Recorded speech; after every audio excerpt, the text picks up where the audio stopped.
கர்நாடக மாநில மதச்சார்பற்ற ஜனதா தளத்தை சேர்ந்த முன்னாள் பிரதமர் தேவகவுடாவின் பேரன் பிரஜ்வல் ரேவண்ணா. இவர் ஹாசன் தொகுதி எம்பியாக பதவி வகிக்கிறார். இம்முறை மக்களவைத் தேர்தலில் பாஜக தலைமையிலான தேசிய ஜனநாயக கூட்டணியில் மதச்சார்பற்ற ஜனதா தளம் வேட்பாளராக மீண்டும் களமிறங்கியுள்ளார். இந்த நிலையில் பல பெண்களுடன் அவர் நெருக்கமாக இருக்கும் வீடியோக்கள், புகைப்படங்கள் கடந்த சில நாட்களாக சமூக வலைதளங்களில் வேகமாக பரவி வருகிறது.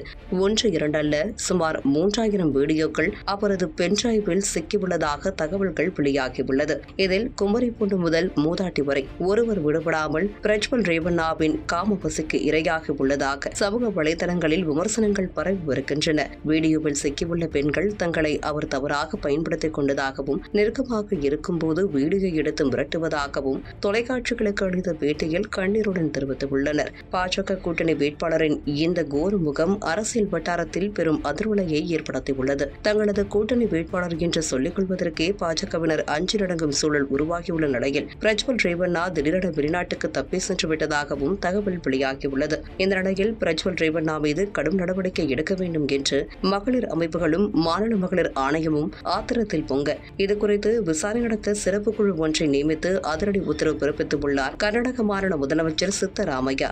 கர்நாடக மாநில பாஜக கூட்டணி மக்களவை தொகுதி வேட்பாளர் பிரஜ்வல் ரேவண்ணா மீது பாலியல் புகார் எழுந்துள்ள நிலையில் பாஜக திடீரென இந்த விவகாரத்தில் தங்களுக்கு எந்த சம்மதமும் இல்லை என்று கைவிரித்து ஒதுங்கிக் கொண்டுள்ளது. பிரஜ்வல் ரேவண்ணா மீதான பாலியல் புகார் விவகாரத்தில் கர்நாடக அரசு கடுமையான நடவடிக்கை எடுக்க வேண்டும் என்றும், மகளிருக்கு எதிரான குற்றங்களை கடுமையாக எதிர்ப்பதாகவும், மகளிருக்கு என்றுமே பாஜக ஆதரவாக இருக்கும் என்றும் கவுஹாத்தியில் மத்திய உள்துறை அமைச்சர் அமித்ஷா பேசியிருப்பது கூட்டணி கட்சியினரை அதிர வைத்துள்ளது. ஏற்கனவே பிரஜ்வல் ரேவண்ணாவின் சித்தப்பாவும் மாநில முன்னாள் முதலமைச்சரும் ஆன HD குமாரசாமியும் இந்த விவகாரத்தில் தனக்கு எந்த சம்மதமும் இல்லை என்று ஒதுங்கிக் கொண்டுள்ள நிலையில் தற்போது பாஜகவும் ஒதுங்கிக் கொண்டது பேசு பொருளாகியுள்ளது.